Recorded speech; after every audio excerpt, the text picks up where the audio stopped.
교회력은 대강절이라고 하는 기간을 우리가 갖고 있고요. 대강절 마지막 기간을 우리가 지금 맞고 있습니다.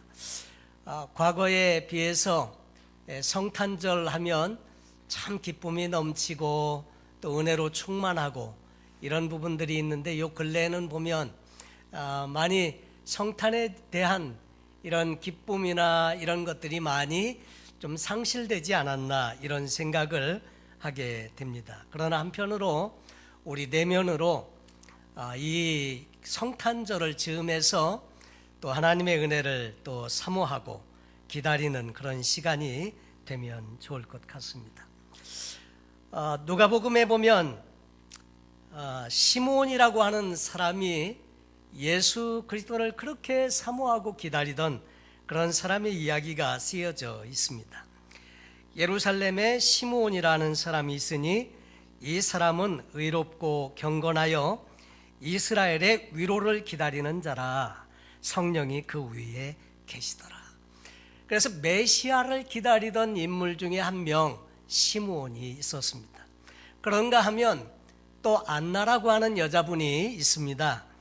이 안나는 젊어서부터 과부가 되고 84세가 되었더라. 이 사람이 성전을 떠나지 아니하고 주야로 금식하며 기도함으로 섬기더니, 이렇게 경건한 이 두 분이 메시아의 오심을 그렇게 기다리다가 예수님을 만납니다. 그리고 또 감격 속에 예수님을 만난 이후에 이제 세상을 떠나게 되었겠죠. 보면 몸이 아프신 부모님들이 마지막 병상을 떠나지 못하시고 자녀들을 기다리는 분들이 있더라고요. 한국에서도. 그래서 미국에 살고 있는 그 아들과 딸이 돌아오기를 위해서 계속 그 어려운 병상에서 기다리십니다. 그러다가 나가서 뵙고 문안을 드릴 때 만나고, 그리고 얼마지 않아서 세상을 떠나시는 그런 분들의 이야기를 종종 듣듯이, 이 시므온과 안나는 이 메시아를 그렇게 기다리다가 만나고 나서 또 세상에 그 메시아의 오심을 전하는 그런 인물로 이렇게 소개가 되고 있습니다. 원래 도착이라는 의미의 라틴어 어드벤투스라고 하는 말에서 대강절, 대림절, 강림절 이런 의미의 이제 사순절의 기간이 이제 4주 동안의 기다림의 절기가 우리가 갖게 되는데, 예수 그리스도의 오심을 기다리는 이 대강절은 원래 초대교회 때부터 이렇게 지켜져 오던 것들이 4세기경에 동서양의 로마 교회들이 통일된 절기로 성탄절을 지키게 되면서 공식화되고 지켜 내려오고 있습니다. 그런데 예수님의 오심을 기다리는 절기인 이 대강절에 우리 마지막 시간을 우리가 갖고 있는데, 그 의미도 생각해보고 우리는 이런 기간들을 어떻게 가지면 좋은지 또 살펴보면서 은혜를 함께 나누고 싶습니다. 먼저 이 대강절은 기다림의 절기라고 할 수 있습니다. 예수 그리스도의 강림을 기다린다는 뜻에서 대강절이라고 하는데, 어떤 의미에서 보면 인생은 기다림의 연속이라고 할 수 있겠습니다. 하루하루 일상에서 작은 기다림들이 있죠. 오래전에 한국에서 학교에 다니고 또 직장에 다니시고 하실 때 버스 정류장에서도 버스를 기다리면서 우리는 기다리는 시간들이 있었고, 또 성장하고 자라면서 또 기다림의 시간들이 다 있었습니다. 어떤 사람은 그 기다림이 희망과 기쁨의 시간이고 또 좋은 것들을 기다리는 소망의 시간이기도 한데, 어떤 경우는 그 기다림이라고 하는 것이 힘들고 어렵고 고통스러운 순간도 이 기다림 속에 포함되어져 있습니다.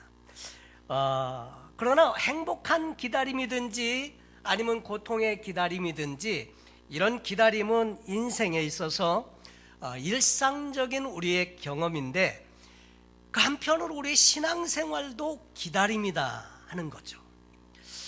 하나님의 약속을 믿고 그 약속이 이루어지기를 기다리는 것, 또 하나님 앞에 기도하고 간구한 내용이 내 삶에 이루어지기를 기다리는 것, 그런 것들을 보면 우리 신앙 안에도 기다림의 요소들이 많이 있습니다. 노아는 하나님이 홍수로 심판한다는 말씀을 듣고 방주를 짓기 시작하는데 무려 120년 동안 기다림의 세월을 보내죠. 그런데 이 노아를 이해하지 못하는 많은 사람들은 노아의 가족들을 다 미쳤다고, 사이코라고 다 이렇게 생각을 했었을 것인데, 근데 길기는 했지만 결국 홍수는 왔고 노아의 가정은 그 자신들이 만든 방주를 통해서 구원함을 받게 되었다고 하는 거죠. 하나님께서 한 민족 이스라엘을 이루실 때에도 처음에 택한 사람이 아브라함입니다. 아브라함은 75세에 부름을 받았지만은, 그러나 약속한 자녀를 얻기까지는 25년이라는 긴 기다림의 세월이 있었더라 하는 거죠.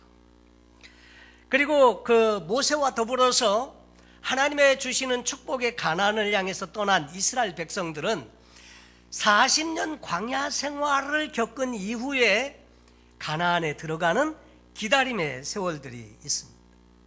또 양을 치다가 하나님의 선지자 사무엘로부터 기름 부음을 받았던 이 다윗은 왕으로 기름 부음을 받았지만은, 그러나 15년여간의 세월들을 통해서 오랜 기다림의 시간들이 있었습니다. 때로는 자기의 장인 사울의 칼날을 피해서 이곳저곳을 떠돌고 도망다니고 심지어는 다른 나라에까지로 도망을 가기도 했었던 다윗. 그런데 그 기다림의 세월이 길긴 했지만 결국 그 기다림의 세월 이후에 하나님은 이스라엘의 왕으로 다윗을 세우시게 되는 것을 보게 됩니다. 그런데 이 기다림은 그 이후에 인내하고 잘 기다리면 좋은 응답이 있고 좋은 결과가 있는 것을 알지만, 문제는 이 기다림의 세월이 쉽지 않다고 하는 것이죠. 힘들고 또 견디기 어려운 그런 부분들이 있습니다. 특별히 우리 한국 분들은 대체적으로 성격이 급합니다. 그래서 기다리는 일이 참 어려운 것 같아요. 그래서 한국말 속담에도 우물에서 숭늉 찾는다, 얼마나 급하면 우물에서 숭늉을 찾겠나 하는 거죠. 또 비즈니스를 하시는 분들도 제일 먼저 배우는 스페니시가 뭔가 했더니 알고 보니까 뭐죠? 안달레. 그리고 그 스페니시 사람들도 한국말 제일 먼저 배우는 말이 뭡니까? 빨리빨리. 한국 분들이 보통 급한 게 아니셔서요, 빨리빨리, 안달레. 그런데 기다리는 일이 쉽지 않다. 그래서 중간에 포기하고 주저앉아 버리는 경우도 종종 있다는 말을 듣습니다. 어떤 분이 이런 글을 카톡에 올린 것을 보았습니다. 이 세상에 가장 중요한 귀중한 3가지 금이 있답니다. 그런데 그것이 뭔가 했더니 황금, 소금, 지금이라는 말이었습니다. 참 좋은 말이다.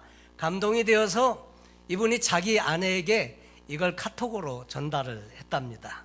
여보, 이 세상에 3가지 귀중한 금이 있는데 그게 한번 뭔지 맞춰봐. 그래 보냈더니 잠시 후 아내에게서 답메일이 왔습니다.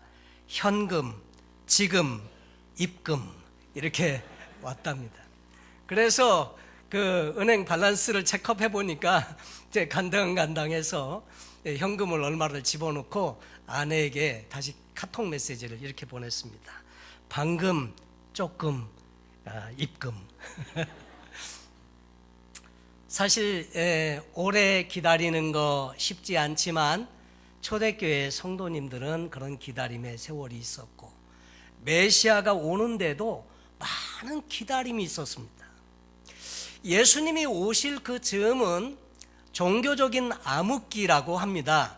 그래서 400년 말라기서가 끝나면서 이제 신약이 올 때까지 그 기간을 약 400년 기간이라고 보는데, 그것을 종교적인 암흑기라고 합니다. 선지자도 없고 하나님의 말씀도 희귀하고, 그래서 사람들은 이 로마의 압제 아래 힘들게 인생을 살아오고 있는데 희망도 보이지 않고 소망도 없고 그 미래에 대한 불투명성 때문에 기대할 것도 없고 절망적인 가운데 근근히 하루하루를 살아가면서 그들 마음에는 메시아가 오신다는데 빨리 오셨으면 좋겠다.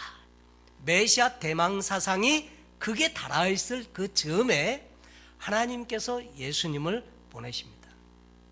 성경은 그래서 예수님이 오시는 것에 대해서 때가 차매라는 말로 표현해 주고 있습니다. 하나님께서 기다리고 작정하신 그 시간, 때가 차니까 하나님은 예수님을 이 땅에 보내주셨더라 하는 거죠. 성경은 우리에게 두 가지의 기다림의 그 이야기를 중심적으로 다루어주고 있는데요, 구약 성경은 이 땅에 오실 메시아에 대해서 계속 말씀으로 전해주고 있고, 신약 성경은 그 예수님이 이미 오셨다, 다시 오실 것이다. 그래서 예수 그리스도의 다시 오시는 재림에 대해서 계속 우리에게 가르쳐주고 있습니다. 여러분, 이 대강절은 예수 그리스도의 오심을 사모했던 그 예수님 오실 즈음에 당시와 같이 우리의 마음이 심령이 가난한 자와 같이 예수 그리스도의 오심을 기다리는, 그것을 기다리고 마음속에 사모하고 또 이렇게 이 시간들을 보내면서 그분을 맞을 준비를 하는 그런 절기이다 하는 것이고요. 두 번째로 이 대강절은 경건에 힘쓰는 절기이기도 하다고 하는 것입니다. 6세기경의 이 교회들은 이 기간에는 결혼하는 것도 금하고 금식을 선포하는 등 그 예식의 내용이 사순절과 비슷했다고 소개하기도 합니다. 그만큼 자신을 돌아보고 참회하면서 이 땅에 오신 예수님을 맞기 전에 정말 그 자신을 정결하게 준비하면서 경건하게 하는, 자신을 경건하게 하는 그런 절기로 지켰더라 하는 거죠. 물론 대강절은 구세주의 오심을 기다리는 기쁨의 절기입니다. 그러나 한편으로 초대교회 그 교인들이 그 기쁨 속에서도 경건을 잃지 않았듯이 우리 마음 가운데 그분을 중요한 예수 그리스도를 맞이하기 전에 우리의 내면의 경건을 추구하는 그런 기간이 대강절이다 하는 거죠. 세 번째로 이 대강절은요, 예수 그리스도의 탄생을 기다림으로 준비하면서 자신을 가다듬는 절기인데, 특별히 성육신에 대해서 그 의미를 깊이 생각해보고 성육신의 삶으로 자신의 삶을 바꾸어 나가는 그런 기간이 되기도 합니다.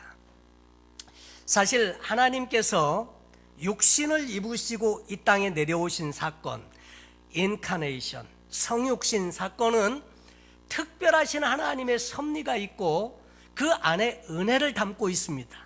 하나님과 동등됨을 취할 것으로 여기지 아니하시고 낮고 천한 모습으로, 다시 말해서 얼마나 낮고 천하게 오셨느냐면 마국간에 나시고 구유에 누우실 정도로 그렇게 가장 밑바닥으로 내려오신 그 하나님의 이야기를 우리에게 소개해 주고 있는 것이 성탄절의 이야기입니다. 그러면서 우리의 삶도 그 예수 그리스도와 같이 그런 성육신의 삶을 살고 있는지 자신을 돌아보고 다시 한번 그 성탄의 의미 가운데서 낮아져 섬기시는 주님의 모습을 기억하고 우리도 그런 삶을 준비하는 기간이 바로 이 대강절이다 하는 거죠. 네 번째로 이 대강절은요, 사랑의 실천을 위한 절기이다 하는 것입니다. 흔히 복음을 가리켜서 빛과 소금에 비유하기도 합니다. 소금은 자신이 녹아짐으로 말미암아 부패를 방지하고 맛을 내고 그렇게 하는 역할을 하고 있고요. 빛도 역시 마찬가지로 자신을 태워서 빛을 밝혀서 세상을 비추는 것, 바로 이것이 빛이라고 하는 거죠. 그런데 오늘 이 대강절을 맞으면서 예수님은 결국 하나님의 사랑을 이 땅에 어떻게 보여주셨느냐면 친히 육신을 입고 오셔서 우리를 위해서 십자가를 지시고 죽으심으로 말미암아 그 사랑을 보여주셨는데, 우리도 이 땅에서 그 예수를 믿으면서 사는 하나님의 사람들로서 그 사랑의 본을 본받아서 사랑을 실천하는 기간들이 바로 이 또 성탄절, 이 맞는 대강절의 의미이기도 하다 하는 거죠. 그래서 우리가 해마다 슈박스에 자그마한 선물들을 담아서 멕시코에 전달하고 이렇게 하는 것도 다 그런 의미에서, 그런 일들을 통해서 우리 마음 가운데 사랑의 실천의 한 면들을 우리가 되돌아보고 또 실천해보고 또 그 의미를 새겨보는데 의미가 있다 하겠습니다. 우리 모두가 성탄절을 즐거운 날, 기쁜 날로 다 알고 있습니다. 그런데 성탄절이 왜 기쁘고 좋은 날, 또 감사한 날인지 그것을 세상에 알려야 할 책임이 있는 것도 역시 우리 성도들입니다. 그냥 단지 노는 날이어서 행복하다, 그렇지 않죠. 항상 노는 날만 있는 것은 아니니까요. 선물을 받아서 좋은 날이다, 물론 그럴 수 있겠지만 그 기쁨은 오래가지 않습니다. 성탄절은 참 하나님이 인류를 구원하기 위해서 참 사람이 되어서 오신 날이고, 이 성탄절에 오신 예수 그리스도야말로 우리 모두에게 가장 소중한 선물이시다고 하는 것이 성경을 통한 하나님의 메시지입니다. 하나님이 세상을 이처럼 사랑하사 독생자를 주셨으니 이는 누구든지 저를 믿는 자마다 멸망치 않고 영생을 얻게 하려 하심이라. 여러분, 그래서 이 성탄절의 주인공은요, 아기 예수세요. 예수님이 성탄절의 주인공이십니다. 신문을 보다 보니까 어느 목사님이 쇼핑몰에서 산타클로스가 이 성탄절의 주인이 아니라고 이렇게 외치시다가 붙들려 가셨더라고요. 그래서 말씀은 맞는데 좀 지혜가 필요하지 않은가 이런 생각도 하게 되고요. 그만큼 요즘은 성탄절 하면 중심에 누가 있느냐면 산타클로스가 있는데, 사실 산타클로스는 성탄절의 중심이 아니시고요, 예수님이 중심이십니다. 이 계절의 이유는 바로 예수님이시라는 것을 우리가 다시 한번 기억해 볼 필요가 있습니다. 자, 그러면 이 성탄절을 맞는 우리의 마음은 어떠해야 할까? 세 가지로 소개를 좀 드리고 싶은데, 첫째, 기뻐하시기 바랍니다. 예수님께서 이 땅에 오신 일은 인류에게 가장 좋은 복된 일이 일어난 그런 사건인데요, 첫 번째 아담이 범죄함으로 말미암아 인류에게는 기쁨이 사라지게 되었습니다. 그런데 두 번째 아담으로 오신 예수님을 통해서 우리의 모든 죄를 사하시고 구원의 길을 예비하심으로 말미암아 그 하나님과의 관계를 회복하시고 기쁨을 회복해 주시고, 또 그래서 크게 기뻐할 수 있는 날이 바로 이 성탄절이라고 할 수 있습니다. 동방 박사들도 별을 보고 예수님을 찾아가다가 중간에 별을 잊어버리게 되죠. 그러다가 다시 그 별을 발견하게 되었을 때 얼마나 기뻐했는지, 그래서 성경에 보면 그 기뻐했다고 말씀을 하고 있습니다. 그리고 마태복음 1장 21절에 보면 예수 그리스도 그분이 최고의 선물인 것을 이렇게 말씀해 주십니다. 아들을 낳으리니 이름을 예수라 하라. 이는 그가 자기 백성을 저희 죄에서 구원할 자이심이라 하니라.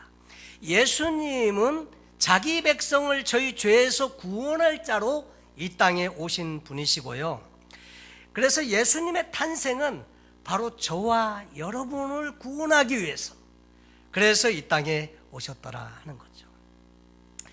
제가 근래 흩어져 있는 많은 이제 자료들을 정리를 하면서 좀 이렇게 정리를 좀 하는 중에 CD나 DVD 안에 사진들도 있고 자료들도 있고 한데 정리하면서 우리 성도님들에 대한 사진을 많이 이렇게 보게 되었습니다. 그래서 익스텐션 그 하드디스크 거기에다가 다 정리해 놓으면서 사진을 이렇게 보다 보니까 참 너무 감사한 마음을 갖게 되었습니다. 그것은 뭐냐면 성도님들 한 분 한 분의 사진을 보고 함께 보낸 시간들을 생각해 보니까 얼마나 고맙고 또 감사한지요.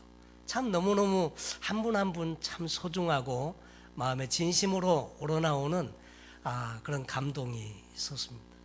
그러다가 저희 딸아이가 3살 반쯤 되었을 때 그때 이제 찍은 동영상도 하나가 있어서 아내와 같이 그걸 이렇게 보게 되었는데 딸아이가 리빙룸에서 막 이렇게 놀고 이렇게 하는 그 동영상에 제가 이렇게 딸아이에게 물은 내용이 있습니다. 예수님이 왜 죽으셨어? 그랬더니 폴린 죄 때문에, 그리고 그랬더니 아빠 죄 때문에, 그리고 엄마 죄 때문에, 그리고 그랬더니 나중에 나오다 보니까 사야 죄 때문에도 나오더라고요. 어렸을 때 친구가 또 이제 사야거든요. 그런데 정말 알고 보면 예수님이 이 땅에 오신 것은 저와 여러분의 죄를 속해 주시고 우리를 하나님 나라의 자녀로 삼으시기 위해서 이 땅에 오셨다는 것, 그것이 마태복음 그 1장 21절의 내용이죠. 그런데 그냥 그 구원자로만 오신 것이 아니라 임마누엘로 함께 오셔서 우리와 함께 사신다는 것. 여러분, 우리와 함께 하시는 하나님이신 것을 말씀해 주십니다. 그래서 마태복음 1장 23절에 보라, 처녀가 잉태하여 아들을 낳을 것이요 그 이름은 임마누엘이라 하리라 하셨으니 이를 번역한즉 하나님이 우리와 함께 계시다 함이라. 여러분, 하나님께서 우리와 함께 계시기 위해서 이 땅에 오신 것이 성탄절이고 성육신 사건이고, 그래서 우리는 성탄절을 맞을 때 정말 기쁨으로 맞을 수 있는 이유가 그래서 그렇다고 하는 것이죠. 지금 세상은 성탄절을 연말 대목 정도로 생각하는 사람들도 있고 흥청망청 노는 그런 시기로 아는 사람들도 많지만, 그러나 정말 우리의 마음속에 구원자로 오신 예수님으로 인해서 정말 기뻐할 수 있는 절기가 되어야 하겠다. 바로 이것이 성탄절의 의미이다 하는 거죠. 두 번째로 우리는 성탄절을 맞으면서 엎드려 경배하자고 하는 것입니다. 마태복음에 보면 아기 예수의 탄생 소식을 들은 많은 사람들이 있었습니다. 동방 박사들뿐만 아니고 헤롯 왕도 들었고 제사장도 들었고 서기관들도 들었습니다. 많은 예루살렘 사람들도 들었습니다. 그런데 그들은 예수 그리스도의 탄생 소식을 들었지만 믿지는 않았습니다. 그분이 구원자고 메시아라고 믿지는 않았습니다. 그런 반면에 저와 여러분은 그 예수를 오늘날 믿음으로 받아서 우리의 구원자, 하나님의 아들, 그리고 우리의 왕으로 모실 수 있는 귀한 은혜와 축복을 받은 것은 저와 여러분이 받은 놀라운 영적인 복이 바로 이 복이라고 하는 것이죠. 마태복음 2장 11절에 그래서 이 동방 박사들이 어떻게 경배했는지 이야기하면서 아기께 경배하고 보배 합을 열어 황금과 유향과 몰약을 예물로 드리니라. 동방 박사들은 예루살렘 주변에 사는 사람들이 아닙니다. 유대에 사는 사람이 아닙니다. 이 사람들은 머나먼 곳에서 일부러 별을 보고 찾아온 사람들이었는데 벌써 그들은 출발하면서 이 별을 보고 찾아가는 분을 경배하기 전에 예물을 준비했다고 하는 것이죠. 그리고 그 황금과 유향과 몰약을 드리면서 예수님을 경배하고 돌아갑니다. 황금은 예수님이 왕이시다는 의미를 가지고 있고 유향이라고 하는 것은 예수님은 대제사장이다, 그런 의미가 있고, 몰약은 예수님이 구세주시다, 그래서 우리를 위해서 십자가에 죽으시고 그리고 장사 지낸 바 되었다가 살아나실 분, 그래서 구세주, 죽으신 분을 위해서 장사 지낼 때 그래서 같이 향료를 뿌리는 것이 몰약이었다고 하는 거죠. 그래서 우리는 성탄절은 단지 예수님의 birthday 정도로만 생각해서는 안 된다고 하는 것이죠. 그리고 그분이 나를 위해서 이 땅에 오신 하나님이시고, 이 성탄절을 맞으면서 우리는 그분께 경배, 다시 말해서 높여드리고 예배하는 것, 경배, 이 경배의 자세가 우리에게 필요하다고 하는 거죠. 구약성경 역대상 16장 29절에 이런 말씀이 있습니다. 여호와의 이름에 합당한 영광을 그에게 돌릴지어다. 예물을 가지고 그 앞에 들어갈지어다. 아름답고 거룩한 것으로 여호와께 경배할지어다 그랬습니다. 예수님은 저와 여러분을 위해서 모든 것을 다 주셨습니다.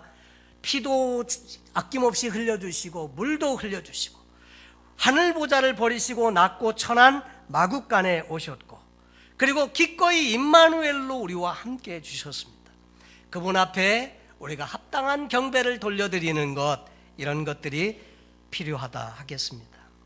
세 번째로, 성탄절을 맞으면서 우리는 함께 그 하나님을 찬송할 수 있어야 하겠습니다.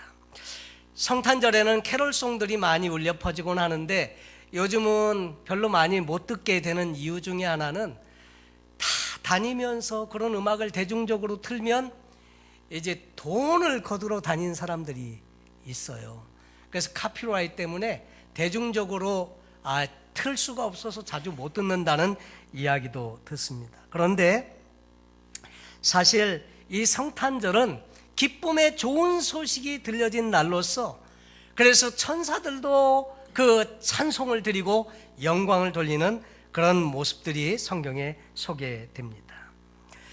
아기 예수께 찬양을 드리는데 높은 사람이나 낮은 사람이나 있는 사람이나 없는 사람이나 남녀노소 빈부 귀천 구분하지 않고 모든 그 성도들은 성탄절을 맞으면서 이 아기 예수께 경배와 찬양을 올려드렸습니다.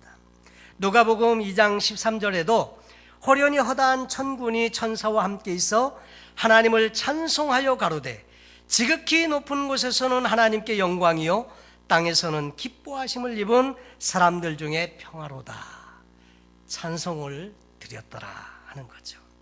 성경에 보면 마리아도 찬양했고 엘리사벳도 찬양했고 시므온도 찬양했고 마리아도 찬양했고 안나도 찬양했고 또 많은 그 믿는 성도들이 그 하나님을 찬양을 드리면서 영광을 돌렸습니다. 목자가 자기들에게 이르던 바와 같이 듣고 본 그 모든 것을 인하여 하나님께 영광을 돌리고 찬송하며 돌아가니라. 역시 목자들도 하나님께 찬송을 드렸더라. 오늘 성경 본문의 이 역사적인 그 배경은 대략 이렇습니다. 예수님께서 세상에 탄생하시기 700년쯤 전에 남쪽 유다의 나라 그 아하스 왕 때에 있었던 사건을 기록해 주고 있습니다. 구체적으로 말하면 7장 1절부터 나타나는 이야기인데, 아람의 왕 르신이라고 하는 왕과 북왕국 이스라엘의 왕 베가라고 하는 왕이 연합군을 형성해서 남왕국 유다를 치러 내려왔습니다. 완전히 정복을 하지 못했지만 많은 어려움을 주었고 간담이 다 높게 했습니다. 그리고 희망도 없고 어떻게 해볼 수가 없는 상황에 있을 때 하나님은 이사야 선지자를 보내서 말씀을 주십니다. 그 말씀의 내용은 너는 마음을 강하게 하고 가서 외치라. 나는 이미 북왕국 이스라엘을 멸망시키기로 작정하였기 때문에 반드시 멸망하게 된다.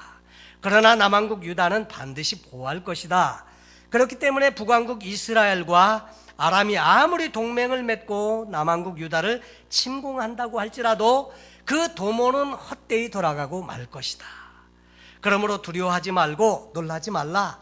이런 내용의 메시지를 이사야를 통해서 전해주면서 하신 말씀이 11절에 나오는데, 너는 내 하나님 여호와께 한 징조를 구하되 깊은 데서든지 높은 데서든지 구하라. 그 사인을 구해라 그랬는데, 아하스 왕은 구하지 않겠다. 내가 하나님을 시험하는 일이 그런 죄를 범하고 싶지 않다. 그래서 거절을 하게 됩니다. 그랬더니 이사야 선지자를 통해서 하나님이 하신 말씀이 친히 그러면 징조를 주겠다. 그렇게 주신 징조가 뭐냐면, 보라, 처녀가 잉태하여 아들을 낳을 것이요 그 이름을 임마누엘이라 하리라. 그래서 그 아들을 보내주신다. 그 약속을 주십니다.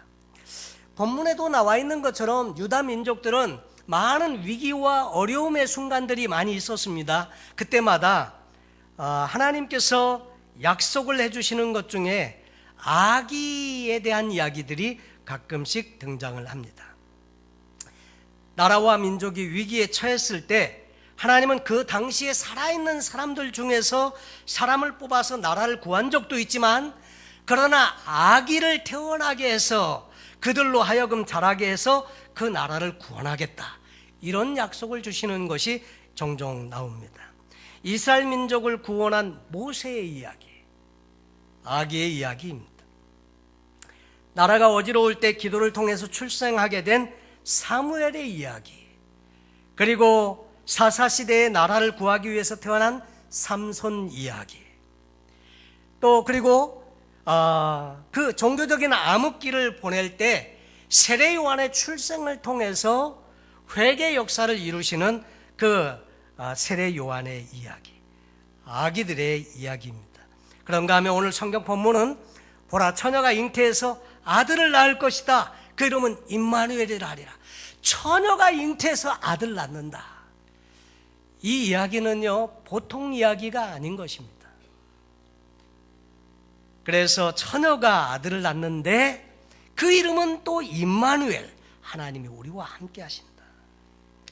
여러분, 이 사건의 핵심은 임마누엘이라는 말 속에 있습니다. 자, 그런데 종교적인 암흑기와는 달리 우리는 다 편안한 중에 살고 있지만, 오늘 우리가 사는 삶에도 예수 그리스도께서 오셔야 되겠습니다, 이런 마음을 가질 때가 참 많이 있습니다.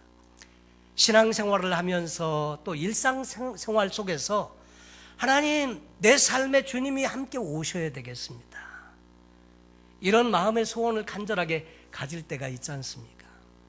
특별히 이 성탄절 기간을 우리가 맞으면서 우리의 마음 가운데 구원을 위해서 오셨던 그 주님, 이제는 우리의 삶에 오시옵소서, 곧 오시옵소서, 임마누엘, 하나님이 우리와 함께 계시다는 것 얼마나 소중한지요.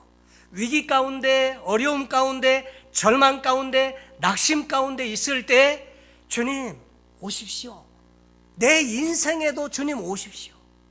오셔서 내 마음 가운데 좌정하시고 예수로 말미암아 기뻐하게 하시고 감사하게 하시고 경배하게 하시고, 그리고 그분을 찬양할 수 있도록 내 심령 가운데 오십시오. 이런 간절한 절망이 우리 마음 가운데 있어야 할 줄로 믿습니다. 저는 이번 성탄절을 맞으면서 제 마음에 그런 갈망이 있습니다.